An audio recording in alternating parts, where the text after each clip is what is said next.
Hola, buen día a todos.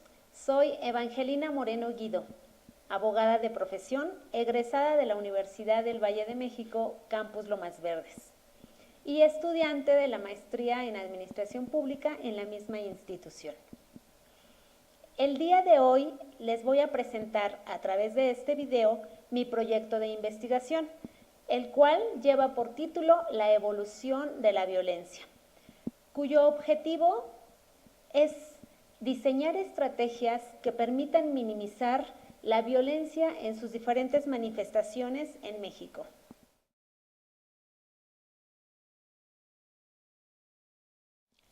La violencia es el tipo de interacciones entre las personas que se manifiesta en conductas o situaciones que de forma deliberada, aprendida o imitada provocan o amenazan con hacer algún daño, mal o sometimiento grave a un individuo o a una colectividad incluso, o efectivamente lo realizan, afectando así a sus víctimas de tal manera que limitan sus potencialidades presentes o futuras.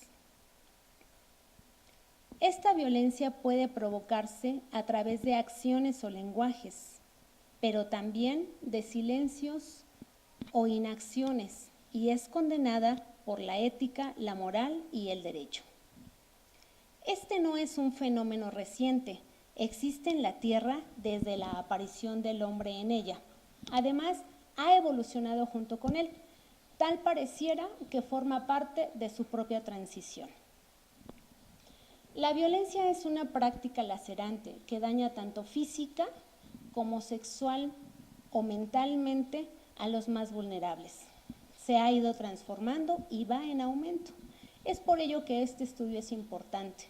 Aunado a ello, y a pesar de contar con un amplio y bastante marco jurídico, como lo es nuestra Constitución, tratados internacionales, convenciones, leyes, etc., este problema no ha sido erradicado.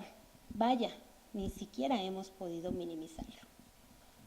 La humanidad ha evolucionado alcanzando con ello grandes logros, por ejemplo, en áreas científicas o tecnológicas, por nombrar algunas, pero no en este rubro.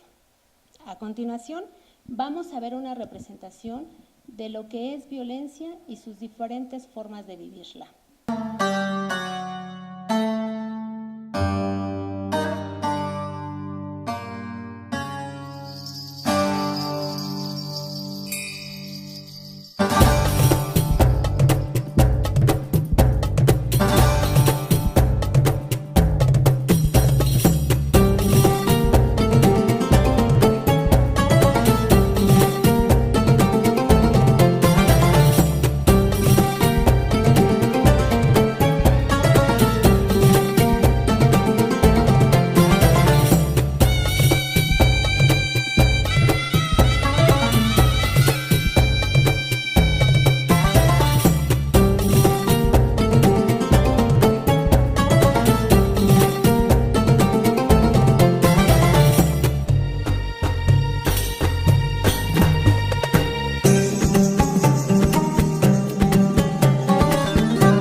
este estudio he considerado como pregunta clave qué hacer para erradicar la violencia.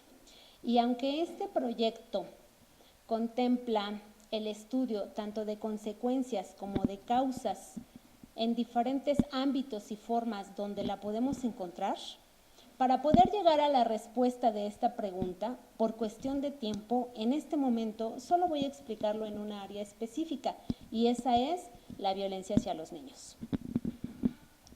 En mi marco teórico voy a considerar el artículo de investigación que realizó la UNICEF en su informe mundial sobre la violencia contra los niños y niñas, llevado a cabo por Paulo Sergio Pineiro.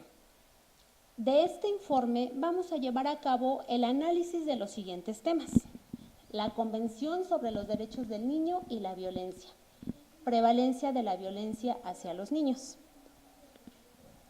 Vamos a ver violencia intrafamiliar hacia los niños, prácticas tradicionales y por qué los niños se hacen violentos. La metodología que voy a utilizar para la recolección de información será la aplicación de cuestionarios a víctimas de la violencia en este género, con el objetivo de encontrar, analizar, clasificar causas, efectos y consecuencias. Una vez identificadas estas causas, efectos y consecuencias, el siguiente paso y el más importante es el establecer el árbol de soluciones a este problema. ¿Para qué servirá? Para diseñar estrategias que permitan minimizar la violencia hacia los niños y que es el objetivo de este estudio. Por ejemplo, encontrar el proceso de aparición y evolución del problema de la violencia en los niños, identificar las medidas disponibles más utilizadas y efectivas para prevenir la violencia de género, entre otros.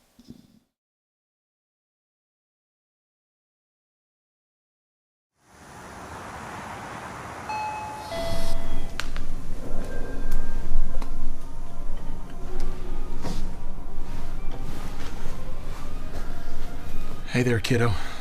Back again? That's a nasty case of gang violence you got there. Have they been using you as a lookout again? Well, don't you worry. Take a drop of this on a cube of sugar, and it'll keep you safe, okay? And if anyone says otherwise, send them to me. Remember, take one drop on a cube of sugar. It worked for Teddy.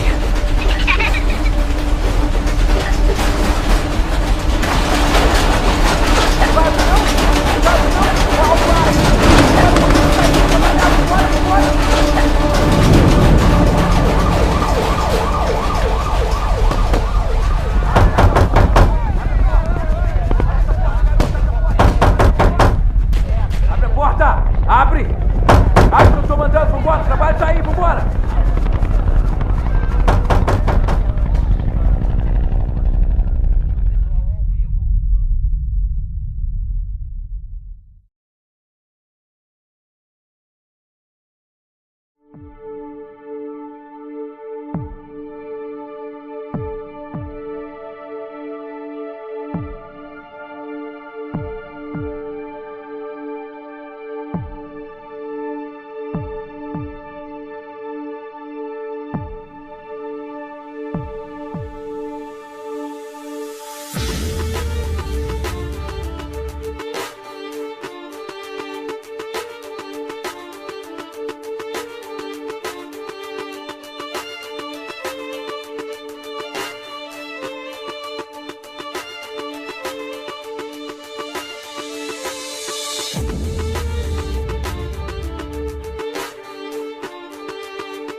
Sin lugar a dudas, el objetivo de este proyecto es muy ambicioso. Entrar al estudio de violencia en los niños, pues las secuelas en un menor violentado son alarmantes. Un dato para el acervo. Según Teresa Sotelo, presidenta de la Fundación En Pantalla contra la Violencia Infantil, FUPAVI, el maltrato de los niños está asociado con desviaciones en el desarrollo del cerebro, problemas cognitivos, comportamiento agresivo, conducta criminal, abuso de sustancias y enfermedades psiquiátricas. El cerebro de un menor que ha sido víctima de maltrato y abuso persistente durante su primera infancia habrá sido alterado por la activación de neurotransmisores generando las llamadas hormonas de miedo, como son cortisol, dopamina y adrenalina, dañando el sistema límbico, en particular a la amígdala, cuya función es el procesamiento y almacenamiento de reacciones emocionales. El estrés tóxico, el sufrimiento y miedo persistente alteran la fisiología de un frágil cerebro en formación y se consolida en la memoria como trauma, haciéndose presente cada vez que su cerebro active alguna emoción estimulante vinculada al episodio traumático. Durante sus diversas etapas evolutivas, presentará dificultad para procesar información emocional y establecer vínculos afectivos profundos, insensibilidad ante el dolor ajeno y un notable déficit en la contención de emociones. ¿Qué significa esto? Que estamos frente a un detonante de violencia conductual. Recordemos que un niño violentado invariablemente será un adulto violento, que replicará el modelo en sus hijos y así consecutivamente. También es importante mencionar que la violencia genera más violencia con acciones muy conocidas como lesiones, delincuencia, inseguridad e incluso muertes. ¿En nuestras manos está la posibilidad de tener menos niños violentados?